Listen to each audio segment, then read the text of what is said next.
இன்று பிப்ரவரி 22ஆம் தேதி.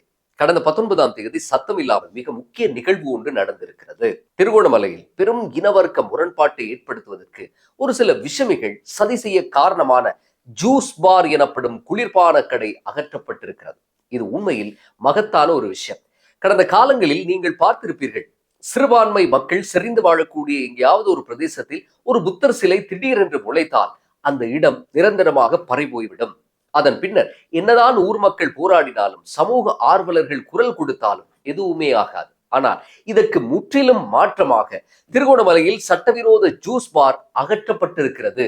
கரையோர பாதுகாப்பு திணைக்களம் சார்பாக ஆஜரான சட்டமா அதிபர் திணைக்களத்தினுடைய சட்டத்தரணி இதனை நீதிமன்றத்தில் உறுதிப்படுத்தி இருக்கிறார். உண்மையில் கரையோர பாதுகாப்பு திணைக்களம் இந்த சட்டவிரோத ஜூஸ் பாரை 2025ஆம் ஆண்டு நவம்பர் மாதம் 17ஆம் தேதி திங்கட்கிழமை அகற்றுவதற்கு திகதி குறித்திருந்தது. இதன் போதுதான் நவம்பர் 16ஆம் தேதி ஞாயிற்றுக்கிழமை இரவு திடீரென்று புத்தர் சிலை ஒன்று முளைத்தது. திருவோணமலையில் ஏற்பட்ட பதட்டம் முழு தேசத்துக்கும் தொற்றிக்கொண்டது. ஒரு கலவரத்தை மூட்டும் நோக்கத்துடன் பிராந்தியத்தினுடைய அமைதியை குலைக்கும் நாடகங்கள் அரங்கேறின. ஆனால் சமயோசிதமாக அவை முறியடிக்கப்பட்டன. திருகோணமலை சம்புத்த ஜெயந்தி போதிராஜ விகாரை வளாகத்தில் அமைக்கப்பட்டிருந்த ஜூஸ் பாரை அகற்றுவதற்கு கரையோர பாதுகாப்பு திணைக்களம் எடுத்த நடவடிக்கையை குழப்புவதற்காக வைக்கப்பட்ட புத்தர் சிலையே பூதாகரமாகி ஒரு பெரும் பிரச்சனையாக உருப்பெற்று தலைப்புச் செய்தியாக ஊடகங்களுக்கும் தீனி போட்டு தீராத மனஸ்தாபத்தையும் சிறுபான்மை சமூகங்களின் மனங்களில் விதைத்து விட்டு சென்றது. விகாரையால் வெளிநபருக்கு வாடகைக்கு வழங்கப்பட்டிருக்கும் குளிர்பான கடையை அகற்றப் போவதாக கரையோர பாதுகாப்பு திணைக்களம் விகாராதிபதிக்கு அறிவிக்க, அதை தடுப்பதற்காக விகாராதிபதி போலீஸ் நிலையத்துக்கு சென்றிருந்தார். தம்மால் ஏதும் செய்ய முடியாது என்றும், இதை நிறுத்துவதாயின் நீதிமன்றத்தில் இடைக்கால தடை உத்தரவு ஒன்றை பெற்றால் மட்டுமே முடியும் என்றும் விகாராதிபதிக்கு போலீஸ் நிலையத்தில் அறிவுறுத்தப்பட்டதாக ஊடகங்களில் தெரிவிக்கப்பட்டிருந்தது. ஆனால் விகாராதிபதி அவ்வாறு செய்யவில்லை. ஏனென்றால் விகாரைக்கு வழங்கப்பட்டிருக்கும் காணியை வியாபார நடவடிக்கைக்கு பயன்படுத்துவது என்பது சட்டவிரோதமான ஒன்று. 2025ஆம் ஆண்டு நவம்பர் மாதம் 16ஆம் தேதி ஞாயிற்றுக்கிழமை கரையோர பாதுகாப்பு திணைக்கள அதிகாரிகள் ஸ்தலத்துக்கு சென்ற போது கூச்சலும் குழப்பமும் ஏற்பட்டன. இந்த நிலையில் திருகோணமலைக்கு சிறிதும் சம்பந்தமே இல்லாத பலாங்குட கசப்ப தேரர் ஸ்தலத்தில் ஆஜராகிய போது ஒருவித பதட்டம் சூழ்ந்து கொண்டது. இதன் போது போலீஸ் அதிகாரி ஒருவரின் கன்னத்தில் அறையும் விழுந்தது. 50க்கும் மேற்பட்ட போலீசாரின் பாதுகாப்புடன் கொண்டு வரப்பட்ட சிலை பொதுமக்கள் பாதுகாப்பு அமைச்சர் ஆனந்த விஜயபாலவின் உத்தரவின் பேரில் இரவோடு இரவாக அகற்றப்பட்டு மறுநாள் மீண்டும் வைக்கப்பட்டது. சிறுபான்மை சமூகத்தின் மத்தியில் நிரந்தர அச்சத்தையும் மனங்களில் வெறுப்பையும் பதித்துவிட்டு சென்ற இந்த துயர காண்டமானது அனுரகுமார திசாநாயக் என்ற மேடைக்கு மேடை முற்போக்கான கருத்துக்களால் அலங்கரித்த ஜனாதிபதியின் ஆட்சியில் ஏற்பட்ட ஒரு கரும்புள்ளியாகவே பார்க்கப்பட்டது. இதுவும் 10ஓடு 11 தானா? இதே ஆட்சியிலும் இதுதான் எம் விதியா என்று மக்கள் சமூக வலைதளங்களில் கேள்வி கேட்டார்கள். நீதிமன்றம் பலாங்குட கசப்புவுக்கு பிடிவிராந்து பிறப்பித்தது. கரையோர பாதுகாப்பு திணைக்களத்தின் பணிகளுக்கு இடையூறை ஏற்படுத்திய கசப்ப தேரர் கைதானார். கசப்ப தேரர் உட்பட 4 பிக்குகளும் மேலும் 5வருமாக மொத்தம் 10 பேர் 1 மாதத்துக்கு மேலாக விளக்கமறியலில் இருந்து பிணையில் விடுதலை செய்யப்பட்டிருக்கிறார்கள். திருகோணமலை நீதவான் நீதிமன்றத்துக்கு கரையோர பாதுகாப்போடு சம்பந்தப்பட்ட விவகாரத்தில் பிணை கொடுக்க அதிகாரம் இல்லாத நிலையில் மேல் நீதிமன்றம் இவர்களுக்கு பிணை கொடுத்திருக்கிறது. இது தொடர்பான வழக்கு தொடர்ந்தும் நடக்க இருக்கிறது. கடைசியில் என்ன நடந்தது என்று பாருங்கள். அரசியல் பின்புலமிக்க நபர்களினுடைய வர்த்தக நிலையம் ஒன்றை காப்பதற்காக புத்தர் சிலையை தூக்கி சுமந்து கலவரம் செய்ய போய் விளக்கமறியலில் இருந்துவிட்டு நாடு மதம் இனம் ஆபத்தில் இருப்பதாக போலி பிரச்சாரங்களையும் செய்து மாநாடும் நடத்தி அதிலும் படுதோல்வி கண்டிருக்கிறார்கள் கசப்ப தேரர் உட்பட குழுவினர். இனிமேல் ஜூஸ் பார் இல்லை. ஆனால் ஜூஸ் பாரில் புத்தர் சிலையை வைத்து கலவரம் செய்ததற்கான வழக்குகளுக்கு ஆஜராக வேண்டும். வடிவேலின் கிணற்றை காணோம் நகைச்சுவை மாதிரி ஒரு சம்பவம் இது. கசப்ப தேரரை உசுப்பேற்றியவர்கள் நீதிமன்ற வாசல் அருகே ஊடகங்கள் முன்னிலையில் நீலி கண்ணீர் வடித்தவர்கள் எல்லோரும் காணாமல் போய்விட்டார்கள். இனி கசப்ப தேரர் தனியாளாக நீதிமன்றம் வந்து செல்வார். இதே கசப்பவும் ஞானசார தேரரும் முருத்தட்டுவே ஆனந்த தேரரும் ராகுல தேரரும் இன்னும் பல தரப்பட்ட வழக்குகளும் குற்றச்சாட்டுகளும் நிறைந்த தேரர்களும் கலந்து கொண்ட மகா சங்க சம்மேளனத்துக்குத்தான் ஒரு சில முஸ்லிம்கள் கோமாளித்தனமான காரணங்களுடன் சென்றிருந்தார்கள். வெளிநாடுகளின் ஆக்கிரமிப்புகளின் போதெல்லாம் மகா சங்கத்தினர் தான் முதலில் ரத்தம் சிந்தினார்கள் என்றும் இதனால் பாரம்பரிய முஸ்லிம்களாகிய நாமும் இவர்களுடன் ஐக்கியமாக வேண்டும் என்கிறார் ஒருவர். இப்படியே போனால் இன்னும் 10 வருடத்தில் இந்த நாடு போதைப் பொருள் மாஃபியாக்களின் இருப்பிடமாகிவிடும் என்றும் இனவாத கூடாரமாகிவிடும் என்றும் சொல்கிறார் அதே நபர். இவர்களுடைய அரிய வகை மூளைகளை உண்மையில் கண்காட்சிக்கு வைக்க வேண்டும். புத்த சாசன அமைச்சில் பதிவு செய்த 40,000க்கும் அதிகமான பிக்குகள் நாட்டில் இருக்கிறார்கள். ஆனால் இவர்கள் கொடுத்த பில்டப்புக்கு வந்ததே வெறும் 200 சொச்சம் பிக்குகள் தான். 4 பிரதான பௌத்த பீடங்களினுடைய எந்தவித ஆசீர்வாதமும் இவர்களுக்கு இருக்கவும் இல்லை. அவர்கள் கலந்து கொள்ளவும் இல்லை. வாழ்நாள் முழுவதும் இனவாதத்தையும் வெறுப்பையும் மட்டுமே விதைக்கும் ஒரு சில பிக்குகள் தான் இந்த நிகழ்வை பொறுப்பேற்று நடத்தியிருந்தார்கள். புத்த தேரர்களை இப்படியே ஒதுக்கினால் அவர்கள் நாட்டுக்காக குரல் கொடுக்க மாட்டார்கள். இந்த நாடு போதைப் பொருள் மாஃபியாக்களின் கூடாரமாகி விடுமாம் என்பது எத்தனை பெரும் அபத்தம். கடந்த வருடம் சுதந்திரத்துக்கு பின்னரான இலங்கையில் அதிக போதைப் பொருட்கள் கண்டுபிடிக்கப்பட்ட ஆண்டாக பதிவானது. போதைப் பொருள் மாஃபியாக்கள் எல்லாம் விரண்டு ஓடுகிறார்கள்.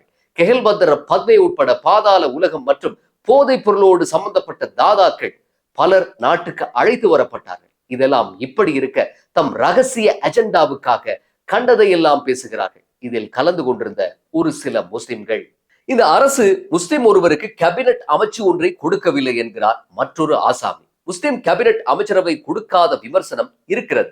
அதேவேளை இருக்கின்ற முஸ்லிம் பாராளுமன்ற உறுப்பினர்களில் எத்தனை பேருக்கு நெஞ்சுறுதியுடன் இவர்கள் போன்றவர்களை எதிர்த்து பேசும் திராணி இருக்கிறது என்ற கேள்வியும் எழத்தான் செய்கிறது. சரி, கேபினட் கொடுக்கவில்லை என்றுதான் வைப்போம். அதற்காக முஸ்லிம் தாதியர்கள் தலையை மூடி ஆடை அணிவதற்கு எதிராக இனவாத விஷத்தை கக்கிய முறுத்தட்டுவே ஆனந்த தேரர் மட்டும் என்ன கடும் இஸ்லாமா? இதில் அங்கம் வகிக்கும் பலரும் கடைந்தெடுத்த இனவாதிகளாக இருக்க இந்த கூட்டத்தில் போய் சேர்ந்து கொள்ள கேபினட் கிடைக்கவில்லை என்ற வேலை கள்ளிக்கு பிள்ளை சாட்டுவேர். இப்படித்தான் சில நாட்களுக்கு முன்னர் மற்றொரு கும்பல் திலீப் ஜெயவீர ஆரம்பித்த சர்வஜன இஹ்வான் பிரிவில் தலை நிறைய தொப்பிகளுடன் நிறைந்திருந்தது. சர்வஜன இஹ்வான் எப்படி ஒரு பெயர் என்று பாருங்கள். இஹ்வான் என்பது சும்மா சாதாரண பெயர் அல்ல, அது ஒரு அரசியல் குறியீடு. இஹ்வான் என்றால் சகோதரத்துவம் என்று அர்த்தம். திலீப்பின் சர்வஜன அதிகாரம் என்ற கட்சியின் முஸ்லிம் பிரிவாக இந்த சர்வஜன இஹ்வான் தொழிற்படுமாம். திலீப் ஜெயவீர மஹிந்த ராஜபக்சவினுடைய அரசியலில் பக்கபலமாக இருந்த ஒருவர். கோட்டாபயவின் ஜனாதிபதி தேர்தல் பிரச்சாரங்களில் மூளையாக செயற்பட்டவர். சில நேரங்களில் ஒரு தத்துவாச்சாரியார் மாதிரி இயங்கியவர். தீவிர வலதுசாரியும் சிங்கள மேலாதிக்கவாதியுமான திலீப் ஜெயவீர தன் ஊடக வலையமைப்பு மூலம் ராஜபக்சேக்களின் ஆட்சிக்கு நிரந்தர விசிட்டிங் கார்டாக இருந்தார். ராஜபக்சேக்கள் தோற்று போய் எதிர்கட்சியில் உட்கார்ந்திருந்த 2015-19 காலகட்டத்திலும் மீண்டும் ராஜபக்சேக்களை பதவிக்கு கொண்டு வர அனைத்து விதமான மசாலாக்களையும் தன் ஊடக வலையமைப்பு மூலம் அரைத்தவர் இவர். ஈஸ்டர் பயங்கரவாத தாக்குதலுக்கு பிறகு இவருடைய ஊடக வலையமைப்பு இப்படியெல்லாம் முஸ்லிம் வெறுப்பை விதைத்தது என்று புதிதாக சொல்ல தேவையில்லை. செய்திகளை பார்க்கவே அச்சமாக இருந்த யுகம் அது. கலனி விகாரையில் இருந்து நாகம் ஒன்று வந்து ஆசீர்வாதம் செய்ததாக இல்லாத புல்லாத புனைவு எல்லாம் கட்டி தோரணமிட்டுத்தான் கோட்டாபய ராஜபக்சவின் ஜனாதிபதி தேர்தல் பிரச்சாரத்தை திலீப்பின் ஊடகம் செய்தது. அப்போது ஜனாதிபதி தேர்தல் முடிவுகள் வந்து கொண்டிருந்த போது திலீப் டிவி முன்னே இருந்தவாறு ஒரு ஆட்டம் போடுவார். அந்த புகைப்படம் இன்றைக்கும் பேசப்படுகிற ஒன்று. கொரோனா காலத்தில் முஸ்லிம்களால் தான் இந்த வைரஸ் பரவுகிறது என்ற ஒரு மலின பிரச்சாரத்தை நடத்திய ஊடகங்களில் இவரின் ஊடகமும் ஒன்று. தன் வலதுசாரி ஜனாதிபதிக்காக தேசியவாதம் என்ற பெயரில் இனவாதத்தை கக்கி ஆட்சி செய்வதற்காக முஸ்லிம்களை எந்த வழியிலேனும் பலிக்கடாவாக்கி நிரந்தர எதிரிகளாக இப்போதும் அவர்களை வைத்திருக்க திலீப்பின் ஊடகம் இணை அனுசரணை வழங்கியது. இதெல்லாம் திலீப்பின் சர்வஜன இஹ்வானில் சேர்ந்து கையுயர்த்தி பிரார்த்தனை செய்தவர்களுக்கு மறந்திருக்கலாம், அல்லது அரசியல் அரிச்சுவடியே தெரியாதவர்களாக கூட அவர்கள் இருக்கலாம், அல்லது எல்லாம் தெரிந்து கொண்டு சொந்த லாபங்களுக்காகவும் வயிற்று பிழைப்புக்காகவும் மறக்க முனையலாம். ஆனால் எமக்கு 2019-20களில் நடந்த ஒவ்வொரு சம்பவமும் அப்படியே கல்லில் செதுக்கிய எழுத்து போல ஞாபகத்தில் இருக்கிறது. இப்பேற்பட்ட திலீப் 2022ஆம் ஆண்டு கோட்டாபய ஆட்சி மக்களால் துரத்தி அடிக்கப்பட்ட பிறகு ராஜபக்சேக்கள் மீதான மக்கள் வெறுப்பை புரிந்து கொண்டு விமல் வீரவன்ச, உதய கம்மான்பில போன்றோருடன் கூட்டணி அமைத்தார். 2024ஆம் ஆண்டு தேர்தலில் இவர்களுடைய துணையோடு ஜனாதிபதி வேட்பாளரும் ஆனார். விமல் வீரவன்ச சில நாட்களில் கூட்டணியிலிருந்து கலந்து கொள்ள உதய கம்மான்பில இந்த கூட்டிலிருந்து பாராளுமன்ற தேர்தலில் போட்டியிட்டு படு தோல்வி அடைந்தார். இப்போது கம்மான் பில திலித்துடன் இருக்கிறாரா என்று தெரியவில்லை. ஆனால் கம்மான் பில எல்லா கட்சி கூட்டங்களிலும் இருக்கிறார். இந்த நிலையில்தான் முஸ்லிம்களை கவரலாம் என்ற நோக்கத்துடன் சர்வஜன இஹ்வான் என்ற பெயரில் முஸ்லிம் பிரிவு தொடங்கப்பட்டிருக்கிறது. இஹ்வானுல் முஸ்லிமீன் என்பது எகிப்தில் ஆசிரியராக இருந்த பேரறிஞர் ஹசனுல் ஃபன்னாவால் தோற்றுவிக்கப்பட்ட ஒரு இயக்கம். இதன் ஆங்கில அர்த்தம் முஸ்லிம் பிரதர்ஹுட், அதாவது இஸ்லாமிய சகோதரத்துவம். துருக்கியை தளமாக கொண்டு இயங்கிய இஸ்லாமிய பேரரசு 1923 தோற்கடிக்கப்பட்ட பிறகு அதே இஸ்லாமிய பேரரசு கனவுடன் தான் இந்த இயக்கத்தை ஆரம்பித்தார் ஹசனுல் ஃபன்னா.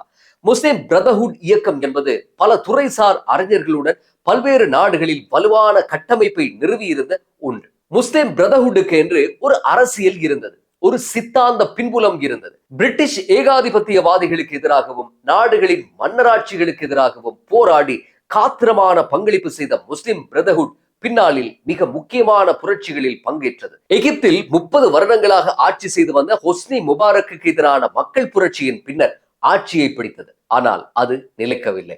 ஆனால் துனிசியாவில் சாத்தியமானது. ஒரு வரியில் சொன்னார், 2010-11 அரபு வசந்தம் என்ற பெயரில் மத்திய கிழக்கு மற்றும் ஆப்பிரிக்க நாடுகளில் சர்வாதிகார ஆட்சியாளர்களுக்கு எதிராக நடந்த புரட்சிகளில் காத்திரமான பங்களிப்பை செய்திருந்தது முஸ்லிம் பிரதர்ஹுட். இந்த முஸ்லிம் பிரதர்ஹுட்டை, அதாவது இஹ்வானுல் முஸ்லிமீன் என்ற இயக்கத்தை எகிப்து, சவுதி அரேபியா, ஐக்கிய அமீரகம், Russia, Syria, Jordan, Bahrain, Austria, Argentina, Israel என்று 10 நாடுகள் தடை செய்து வைத்திருக்கின்றன.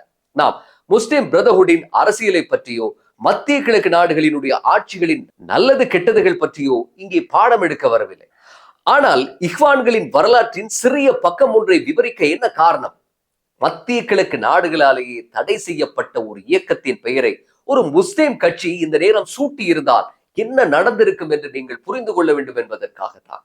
இல்லாத பூதத்தை உருவாக்குவதில் பெயர் பெற்ற தேரர் நிச்சயமாக ஊடகவியலாளர் சந்திப்பு நடத்தியிருப்பார். அப்படி ஒரு இயக்கத்தை தோற்றுவித்த நபர்களுக்கு எதிராக உளவுத்துறை அறிக்கையை கோருமாறு இன்னும் சிலர் அறைகூவல் விடுப்பார்கள். சில வேளை பயங்கரவாத தடுப்பு பிரிவுக்கு அழைக்கப்படலாம். ஆனால் மாபெரும் தேசியவாதி என்ற தோரணையில் இருக்கும் பெரும்பான்மையின டிவி முதலாளி இப்படி பெயர் சூட்டுவது எல்லாம் சகோதரத்துவ பேக்கேஜ்களுக்குள் அடங்கி போய்விட்டன. திலித்தின் பிரதான அரசியல் அபிலாஷையாக முஸ்லிம்களின் பிரச்சனைகளை தீர்ப்பதும் நோன்பு திறக்கும் இஃப்தார் வைபவங்களை நடத்துவதும் என்று சொல்லப்பட்டிருந்தது. திலித்திடம் தீர்வு கேட்கும் நிலைக்கா மக்கள் சென்றுவிடப் போகிறார்கள்? ஒன்றும் செய்ய தேவையில்லை. கூட இருப்பவர்களுக்கு நோன்பு திறக்க வைத்து வயிறு நிரம்ப பிரியாணி போட்டு அனுப்பினாலே போதும். மீண்டும் அடுத்த பதிவில் சந்திப்போம். நன்றி.